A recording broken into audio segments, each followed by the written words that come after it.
Update 12 for Hell Let Loose is going to be huge. Not only are we getting Remagen, but we're also getting night maps.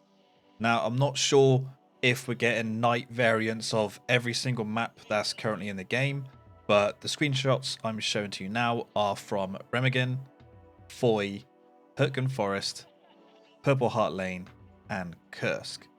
Now, the time frame for these night maps isn't just like midnight, it's between 6 p.m. and 6 a.m. So some maps will be like quite dark and at night, or some will be in like a low light scenario. Now, what the devs have decided to do, instead of creating a completely dark, hardly any light anywhere version of like a night map, they've gone for this low lighting or like a fog of war type scenario that the devs have described. So the lighting will be dark, but there'll be fog effects everywhere.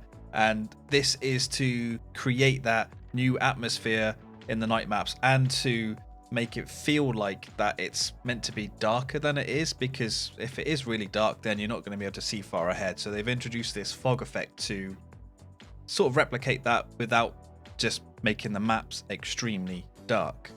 It's going to be really interesting to see how these night maps play, because some of these maps we've been shown are like big, wide open areas like Kursk and Purple Heart Lane.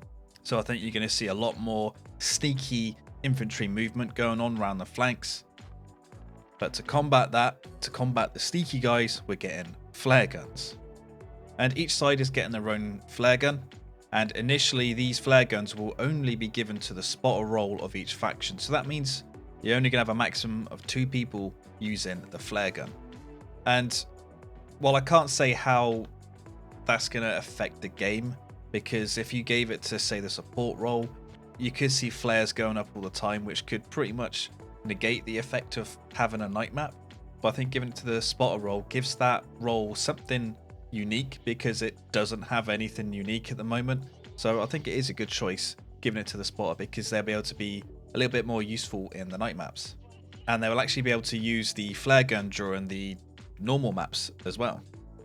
So the effect that the flare guns will have in the game, not only will they actually light up areas and you'll be able to shoot your flare over where you spot people to signal to your team that there's actually people over there, but it's also going to act as a reconnaissance tool, and enemy positions will be marked within a 50-meter radius over a period of 30 seconds. And this action will be similar to the commander's recon plane ability. So squad leaders and support roles and your snipers, if you see a flare go up, instantly check your map, because you guys will be able to see those positions marked on the map. And then the SLs and commander put down your infantry marks so you can actually tell your team where you've spotted people. To help visually identify which flare is being shot up, each faction or side, will say, is being given different color flares. So the allies are being given green flares and the Axis are being given red. So look out for these flares when they're shot, because you're going to be able to see really where potentially a sniper team is going to be hiding when that flare goes up. So then for update 12, we're getting a completely brand new map and variants of the existing maps. I don't have any other information about any other map changes coming into the game. Yeah, we could be getting future dev briefings with that information in, so stay tuned to the channel for information on that. Unfortunately for you console guys, there is no information regarding the Eastern Front being deployed to the consoles yet. Again, as soon as I get any information on that, I will let you guys know. And then we have a word from Max, the CEO of Black Matter, regarding Remagen, because when that map was announced, a lot of people, myself included, were very worried about how this map would play, because you've got this one central bridge to cross in the middle of the map. That's the only way across the river, and if you'd get artillery, snipers, tanks, AT guns, machine guns just all pointing at the bridge, it's probably going to be a nightmare to actually cross. Especially if you put bombing runs with that as well, because you could put a bombing run just along the bridge. It'll just wipe out anything along it.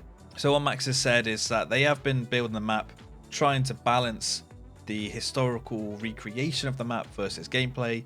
He hasn't said that there is any other way to cross the river, so it looks like we are just getting the bridge. And he goes into some detail about where people can actually go and sit and defend the bridge, like the towers or the Americans will be attacking from the ground while the Germans are actually sitting up on top of like a mountain. So there's a bit of balance there where the Americans can actually aim up at them, but the Germans may not be able to aim down at them. But pretty much there is only one way to cross the bridge. They have announced there will be a PTE for Remagen. I'm going to try and get into that. I know the PTEs, I think they're covered under an NDA, so I'm not going to be able to make any videos about it. But I'll try and get into it so I can see what it's like. They have said that airheads can be used to get across the bridge. But with this type of map, with people knowing that the bridge is so difficult to cross, they should have people looking out for airheads, and I reckon the airheads are going to get spotted really quickly.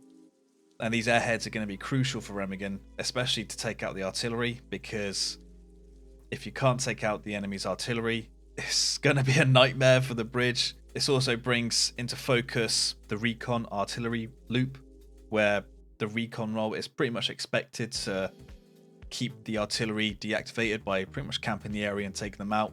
And on this map, they're going to have to sit there throughout the entire game, really, and that's going to be pretty bad.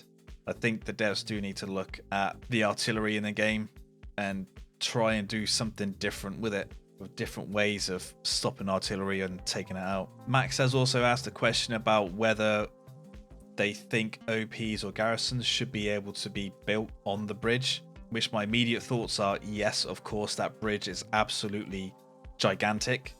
It's an entire sector long, pretty much. A lot of people complain about the game being a walking simulator, so if you weren't able to build OPs or garrisons on the bridge, it's going to be a long run to get back into that battle, and you would have to pretty much build all your OPs and garrisons at the end of the bridge, which could just get smashed by artillery all the time. So you need to get those OPs and garrisons spread out a bit. It's just such a difficult map to balance, I think, and to get things right, because it's just that one bridge to cross. We got to see how it plays in the PTE, really. Although, you know, I don't just have high hopes for this map. I don't see a lot of servers keeping this map in their rotation. So stay tuned for the channel for more updates on Hell Let Loose. Give the video a like, subscribe for more, and thank you for watching.